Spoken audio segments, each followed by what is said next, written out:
कोई भी जीव सबसे पहले जन्म लेता है, कुछ समय तक वह जीवित रहता है और अंततः उसकी प्राकृतिक मृत्यु हो जाती है। जैसे मनुष्य सबसे पहले जन्म लेगा, एक खास उम्र तक वह जीवित रहता है और अंत में जब मनुष्य का एज हो जाता है 60 से 80 वर्ष के बीच का, तो उस समय बुढ़ापा आ जाता है और अंततः उनकी मृत्यु हो जाती है। तो किसी भी जीव के जन्म से लेकर उसकी प्राकृतिक मृत्यु तक का जो समय होता है वो समय ही कहलाता है लाइफ स्पान।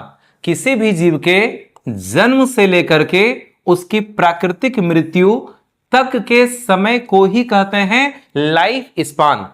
अलग अलग जीवों का लाइफ स्पान यहां लिस्ट हम पहले से बना दिए हैं। एक तरफ है जीव का नाम और वह कितना समय तक जीवित रहेगा उसका पूरा यह लिस्ट है, आप सब इसको देख लीजिएगा। और एक खास बात यहां जानना है कि यूनिसेलुलर ऑर्गेनिजम्स या सिंगल सेल्ड ऑर्गेनिज्म यानी कि सूक्ष्म जीवों की प्राकृतिक मृत्यु नहीं होती है, तो सूक्ष्म जीव होता है इमॉर्टल यानी कि अमर।